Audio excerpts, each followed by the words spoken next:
신앙은 그렇습니다.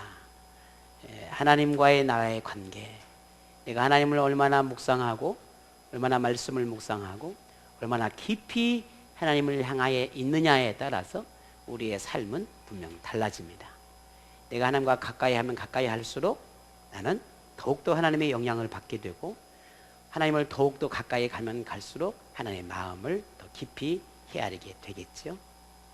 우리가 세상을 향해 가고 우리가 사람을 향해 가고 또 다른 어떤 것들을 향하게 되면 거기에 우리의 마음이 빼앗기게 되고 거기에 우리의 마음이 홀리어서 이제는 그들의 영향을 받고 그렇게 우리가 살아갈 수밖에 없는 거죠.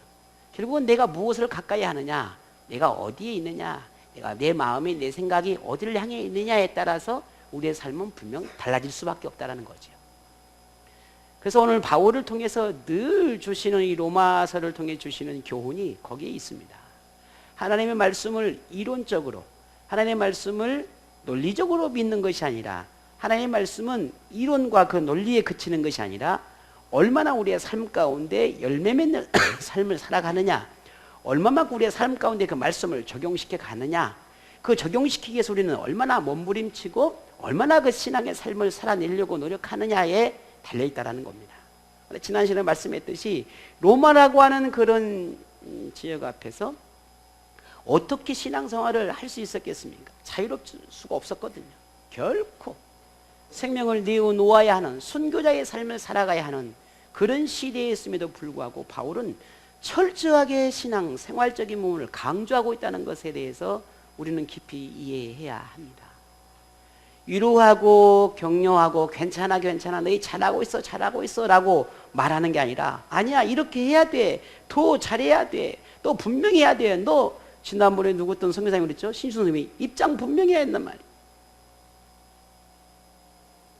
어려울수록 힘들수록 너 그렇게 힘들지 어렵지 정말 하나님을 믿는 게 너무너무 고통스럽지, 그러나 너 입장 분명히 해야 돼.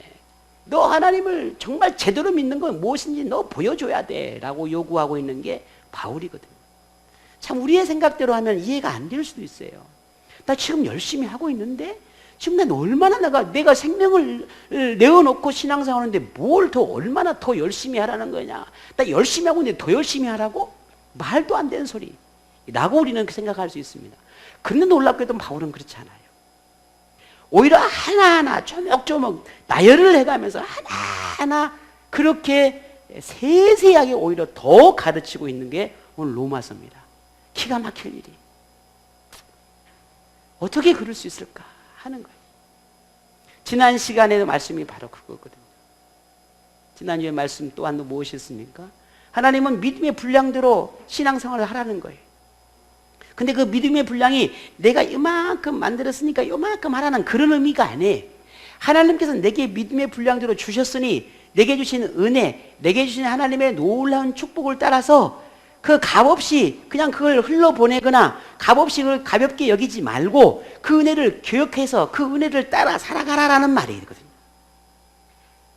잊지 말라는 거예요. 그것은 그대로 살아가라는 거거든요. 그게 믿음의 분량이에요. 근데 그 중에 한 예가 뭐였습니까?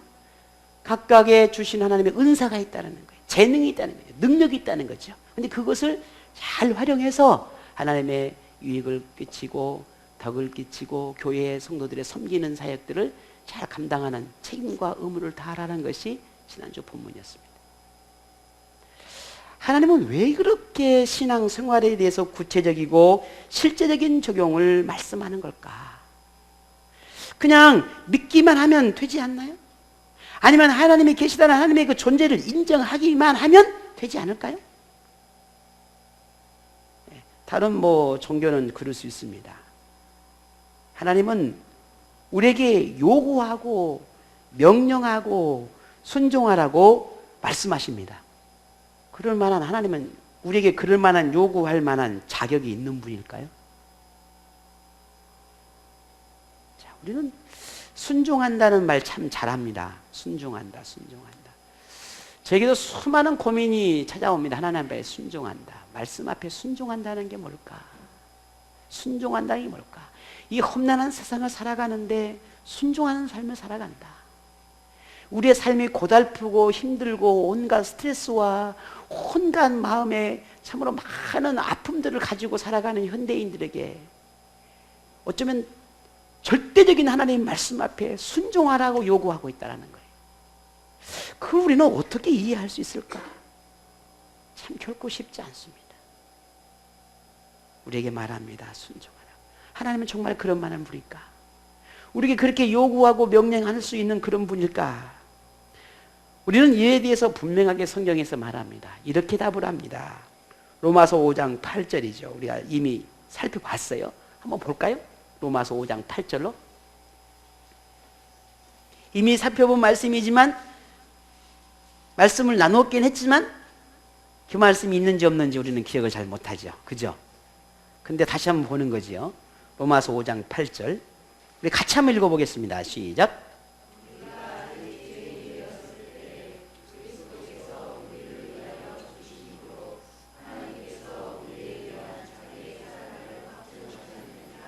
아멘.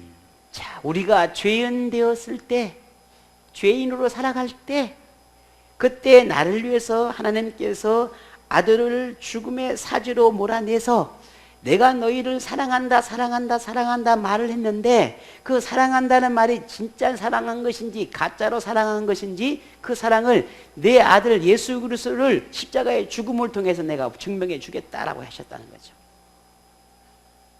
그래서 예수님이 십자가에 죽으셨습니다. 우리 십자가에 죽으신 예수 그리스도를 바라보면서 하나님이 저렇게 나를 사랑하셨구나 라고 하는 것을 알라는 거거든요. 자, 그렇다면 하나님이 우리에게 이런 정도의 사랑을 베풀으셨다면 하나님 우리에게 명령할 만하지 않을까요? 순종을 요구할 만하지 않을까요? 어떻습니까? 제가 여러분에게 심장이 두 개라면 하나를 나누어줬어요. 은수님, 그 정도면 내가 은수님한테 똑바로 살아라 라고 할 만한 자격이 될 것 같아요? 안 될 것 같아요? 왜요? 반을 줬으니까 똑똑해.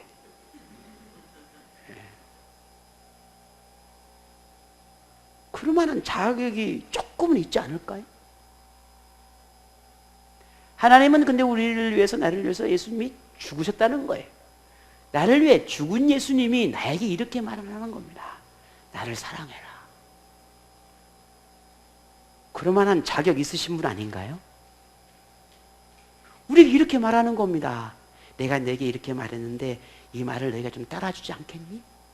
그럴 만한 자격이 있는 분 아닌가요? 세상에 의인을 위해 죽은 사람은 혹 몇이 있을는지 모르지만 죄인을 위해 죽은 사람은 없다 그랬습니다. 그런데 아버지 하나님은 죄인을 위해 아들 예수를 십자가에 죽게 하셨습니다.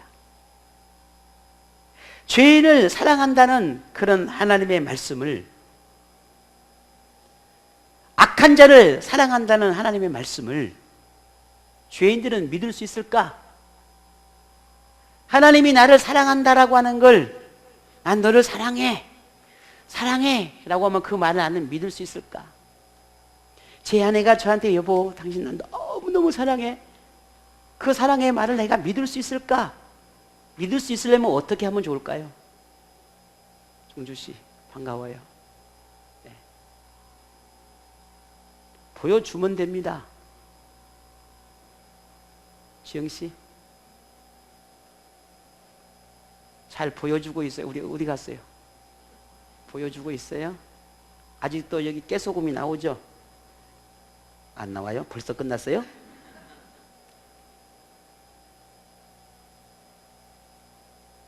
보여주면 됩니다.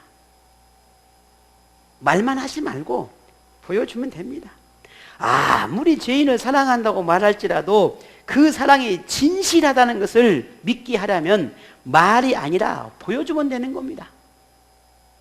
우리가 하나님을 사랑합니다, 사랑합니다 아무리 말을 해도 그 천마디 만마디 말보다 보여드리면 되는 겁니다. 하나님은 우리를 사랑한다고 말을 했는데 그 사랑을 내가 어떻게 믿을 수 있냔 말이에요. 그 사랑이 진실한지 내가 어떻게 알 수 있겠어요? 하나님은 그 사랑이 진실하다는 우리에게 보여주셨습니다. 어떻게요? 예수 그리스도를 통해서 보여주셨단 말입니다. 또 다른 증거가 필요할까요? 우리를 사랑한다는 또 다른 뭔가 예증이 필요할까요? 아닙니다. 이미 보여주셨습니다. 그래서 하나님은 말로 하는 사랑을 넘어서 죄인을 사랑한다는 것을 이 아들 예수를 통해서 증명해 보이셨다는 것이죠. 이렇듯 죄인은 우리를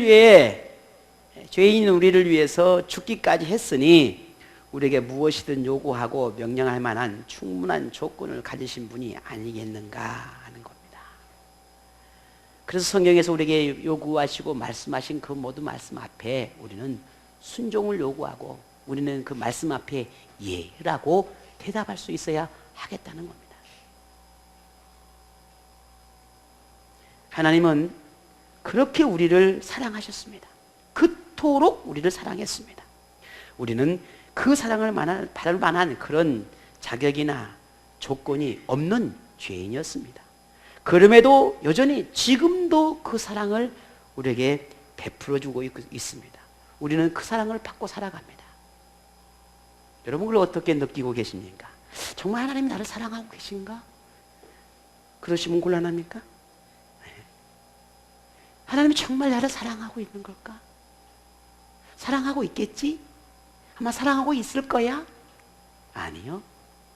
이미 확실하게 보여주셨는데 뭘 더 확인하고 싶어 하십니까? 하나님은 변함없이 우리를 사랑하고 계십니다.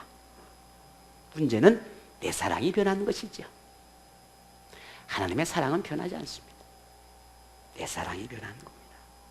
그렇다면 우리도 하나님을 사랑함이 마땅하지 않겠냐는 거예요. 나를 사랑하시는 그 하나님을 내가 사랑함이 마땅하지 않겠냐. 하나님 원수도 사랑하라고 가르치시는데 나를 사랑하는 하나님을 내가 하나님을 사랑하라는데 그 사랑을 못할 이유가 어디 있겠냐는 거예요.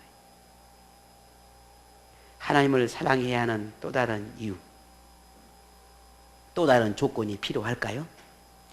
우리의 사랑이 비록 하나님의 사랑과 비교할 수는 없습니다.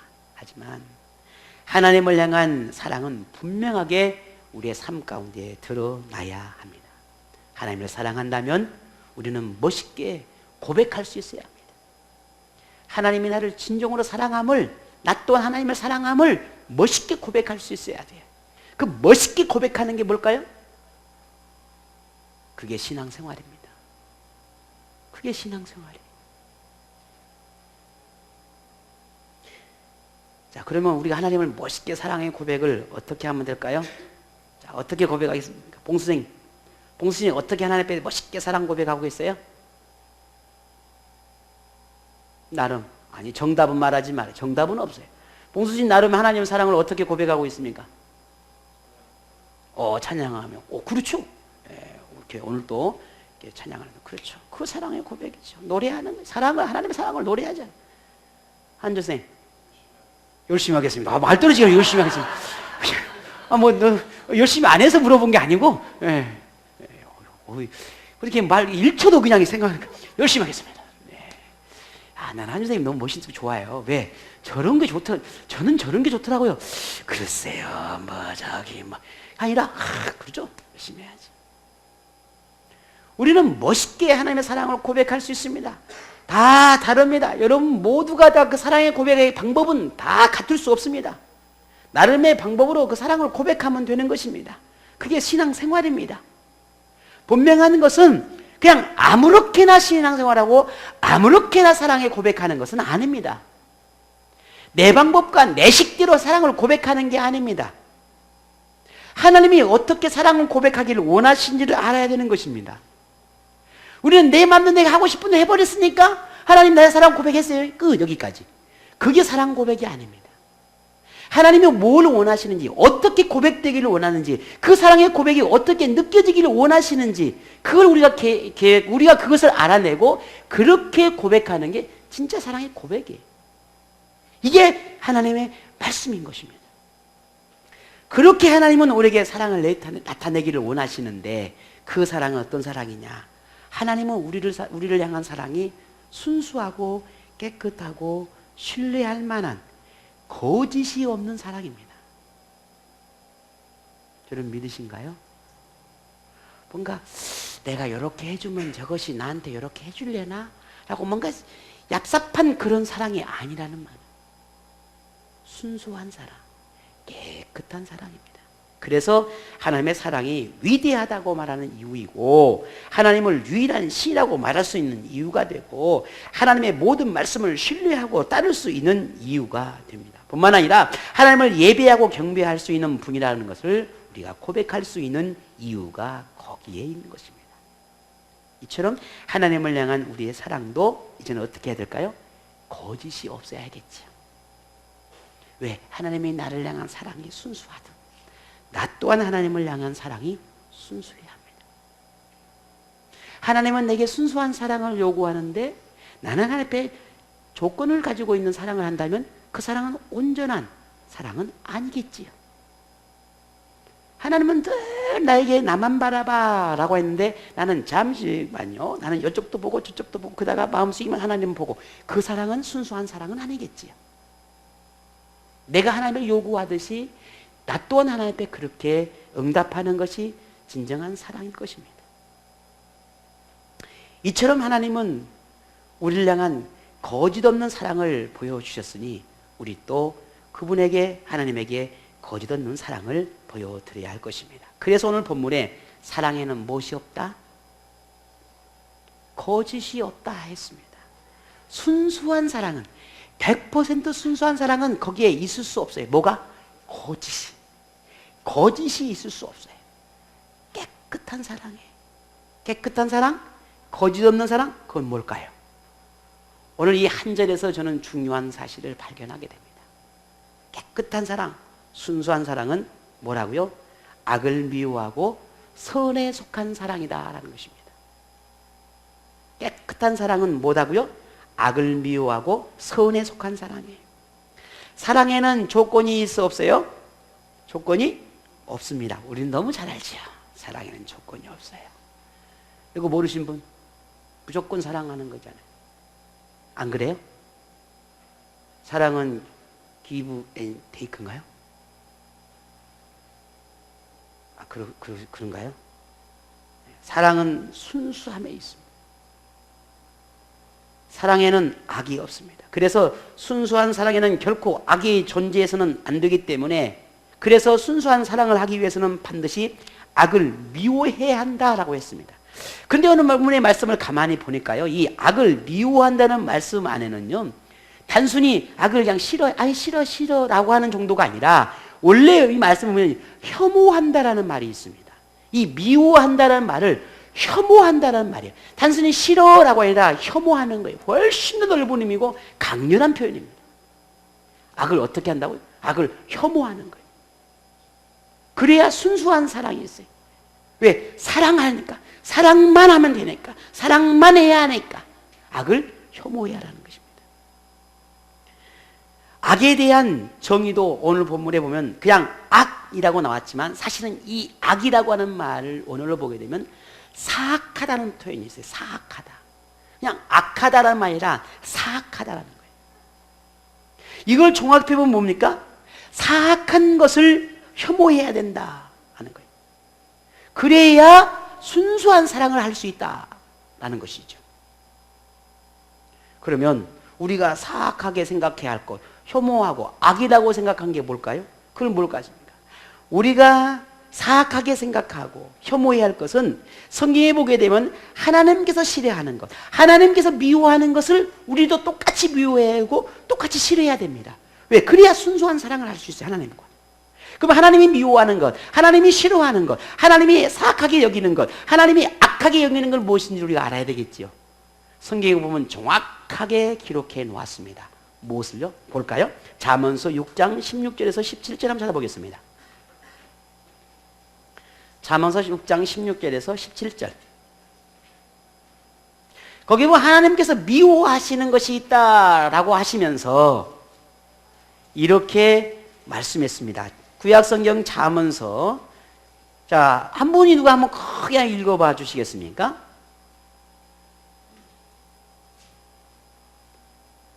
(16절에서 19절까지)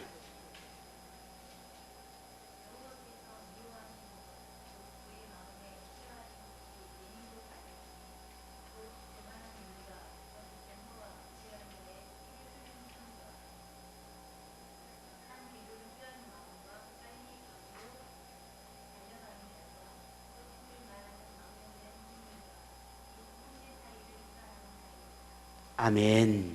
이게 하나님이 너무 싫어한대요. 이걸 너무 미워하신대요. 이걸 혐오하신대요. 그렇다면 오늘 우리도 똑같아야 합니다. 하나님이 미워하는 건 나도 미워해야 돼요. 왜? 그래야 순수한 사랑을 할 수 있으니까.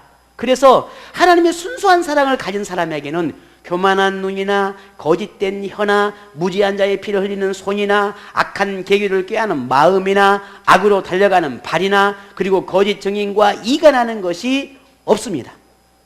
하나님을 진심으로 사랑한다면 하나님께서 미워하는 것들에 대해서 더 이상 그와 같은 것에 지배를 받지 말아야 합니다. 하지만 우리는 어떻습니까? 언제나 하나님께 미워하는 그 악에 노출되어 살아가요. 늘 보고 듣고 느끼는 모든 것들이 우리 주변에 수많은 이런 악한 것들이, 하나님 미워하는 것들이 항상 잔재해 있습니다. 그래서 우리가 조금만 정신을 차리지 않으면 그 모든 것들의 영향을 받고, 그래서 하나님과 점점 멀어질 수밖에 없게 되는 것입니다. 왜? 하나님이 미워하는 것에 내가 관심을 가지려고 하는 것이 아니라 나도 모르게 그 영향을 받게 되는 것이에요. 그러니 결국은 사랑에 금이 가기 시작합니다. 사랑에 금이 가면 어떻게 됩니까? 사랑했던 사람이 미워지기 시작합니다. 사랑했던 것들이 싫어지기 시작합니다. 그것은 하나님이 나를 싫어하는 것이 아니라 내 안에 사랑에 금이 간 것이, 내 안에 문제가 생기기 시작한 것입니다. 하나님이 미워하는 것을 있음에도 불구하고 나는 그 미워하는 것을 나는 더 이상 미워하지 않고 있다는 말이 되겠지. 그래서 단순히 악을 미워하거나 싫어하거나 멀리하는 정도가 아니라 아예 악을 혐오해야 된다라고 말하고 있는 겁니다. 이에 대해서 예수님은 이렇게 또한 우리에게 결단력 있는 믿음을 촉구합니다. 어떻게? 마태복음 18장 9절에 보게 되면 너무 놀라운 말씀하셨어요. 뭐라고? 만일 내 눈이 너를 범죄하게 하거든 빼어내 버리라. 한 눈으로 영생에 들어가는 것이 두 눈을 가지고 지옥불에 들어가는 것보다 낫지 않겠냐?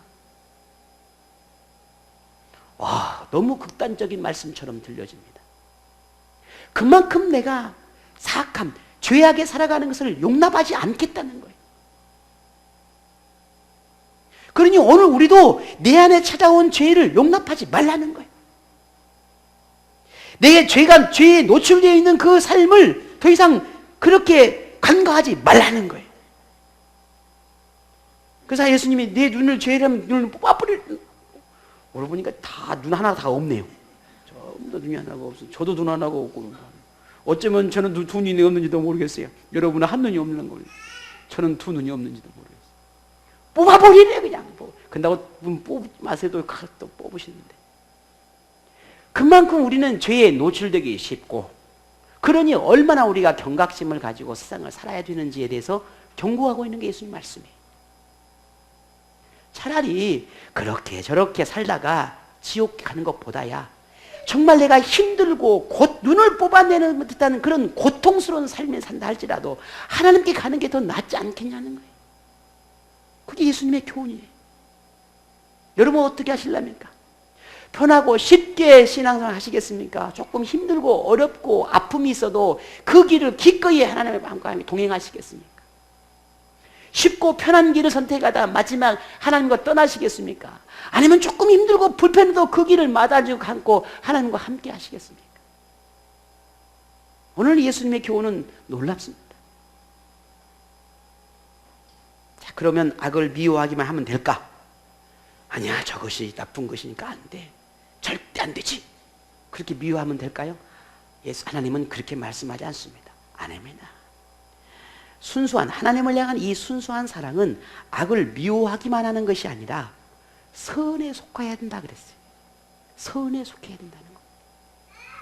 여기서 이 선에 속한다, 이 속한다라고 하는 말을 또 보니까요, 이게 딱 붙어 있단 말이에요. 이 속한다라고 하는 말의 원래 뜻은 뭐냐면 우리가 풀 이름이 있죠. 악교 풀 있잖아요. 그 딱 붙으면 떨어지는 이 악교라고 하는 말에서 비롯된 말에 딱 붙어 있는 거예요. 떨어지지 않도록 딱 붙어 있는 거예요. 선과 딱 붙어 있는 것입니다. 그래야 우리가 순수한 사랑을 할 수 있다는 거예요. 그럼 선은 뭘까요? 하나님의 말씀이에요. 절대 떨어지면 안 된다. 딱 붙어 붙어 있어야 된다. 그래서 선을 붙잡아라 라는 겁니다. 붙잡아라. 절대 떨어지지 말아라. 붙잡아라. 여러분 그 영화 그 뭐죠? 영화에 무슨 영화더라? 갑자기 생각이 안 난다.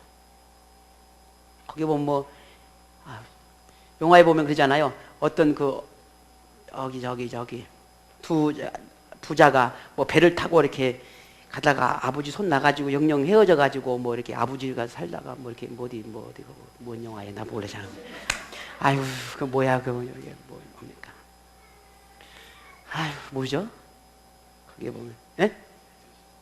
국제시장 역시 맞아 국제시장. 나는 한효씨를 좋아할 수밖에 없다니까요. 이렇게 말해도 바로 답이 나오잖아요. 아무도 몰랐잖아요, 그죠?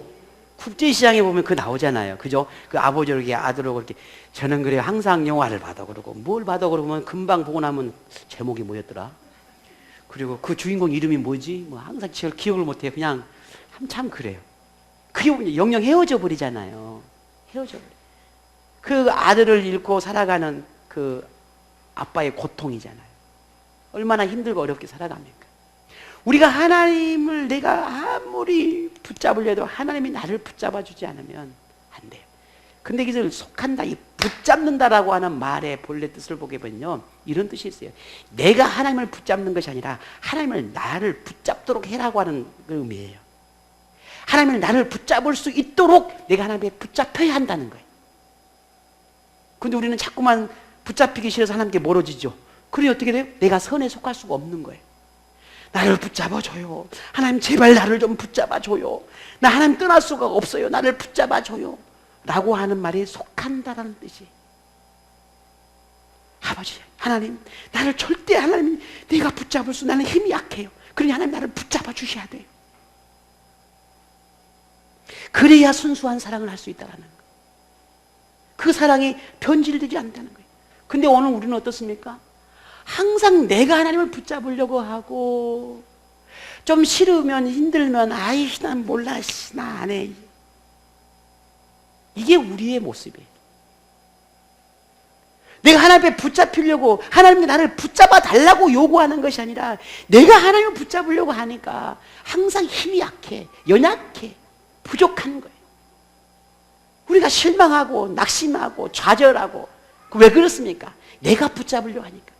하나님이 나를 붙잡아 달라고, 하나님 나를 붙잡아 주세요, 하나님 나를 그냥 내버려 주지 마세요 라고 하는 우리의 부르짖음이 나와야 합니다.